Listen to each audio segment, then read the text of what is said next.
warahmatullahi wabarakatuh. Perkenalkan, nama saya Fatah Labi dengan NIM 222724035.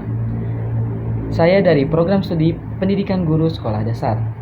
Di sini saya akan membuat video untuk memenuhi tugas ujian tengah semester mata kuliah Pendidikan IPS SD 1 dengan dosen pengampu Bapak Zeri Rahman Hakim.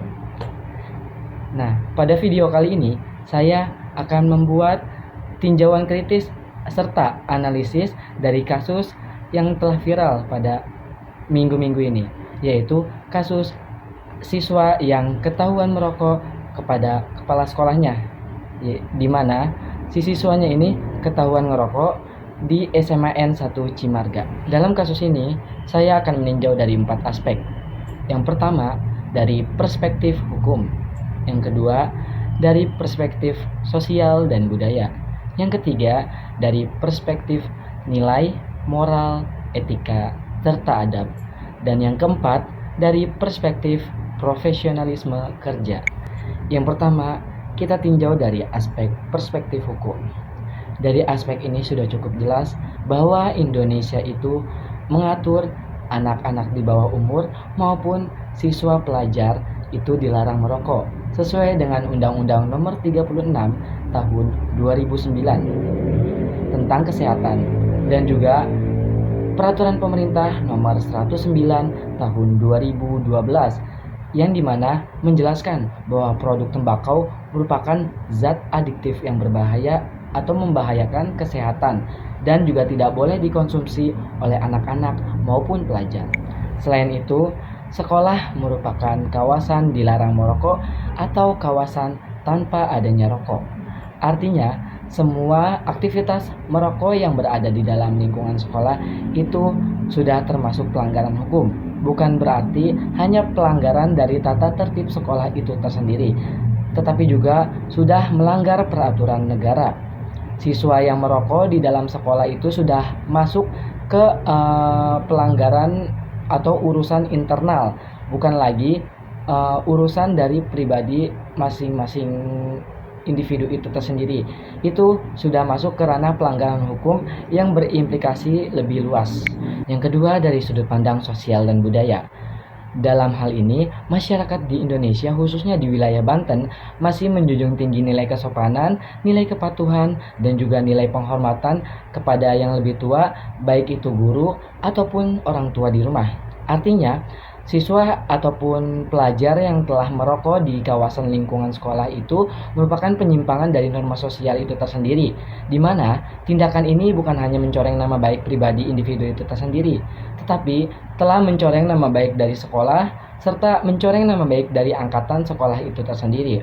Dalam budaya kita, pelajar ini diharapkan mampu menjadi generasi penerus untuk masa yang akan datang, yang dimana mempunyai budi pekerti yang luhur dengan sikap sopan santun yang lebih baik. Ketika seorang siswa merokok di lingkungan sekolah, itu akan menciptakan kesan buruk kepada sekolah itu sendiri maupun kepada individu itu.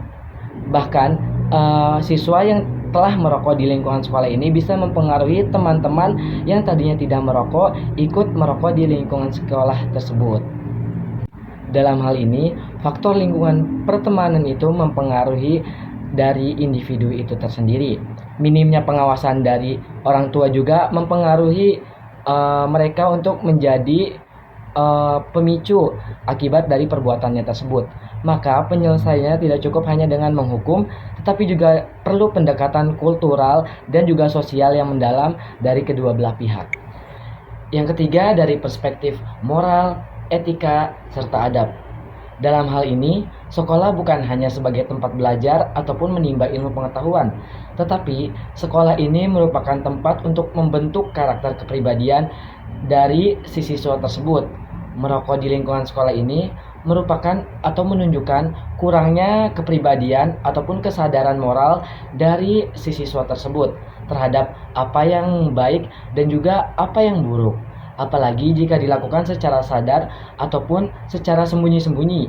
Itu menunjukkan bahwa siswa tersebut telah sadar bahwa tindakannya itu salah, tetapi mereka tetap melakukan hal tersebut.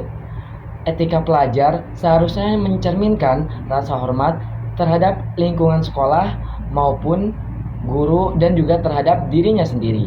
Dalam ajaran agama maupun budaya, kita diajarkan untuk menjaga diri dari hal-hal yang merusak tubuh kita ataupun dari hal-hal yang negatif. Merokok ini khususnya di usia muda bukan hanya sebagai merusak kesehatan, tapi juga merusak adab serta tanggung jawab sebagai seorang pelajar di dalam lingkungan sekolah. Yang keempat yaitu dari perspektif profesionalisme kerja. Dalam hal ini terutama konteksnya sebagai seorang guru, ketika gurunya ini menindaklanjuti ataupun menegur si siswanya tersebut melanggar aturan ataupun melanggar tata tertib yang berada di lingkungan sekolah tersebut, bukan berarti guru ini ingin mempermalukan ataupun membenci siswa tersebut, tetapi itu merupakan tanggung jawab ataupun profesionalisme kerja dari seorang tenaga pendidik. Guru ini tugasnya tidak hanya mengajar, tetapi juga membimbing, membina, serta membentuk karakter dan juga menjaga lingkungan agar tetap kondusif.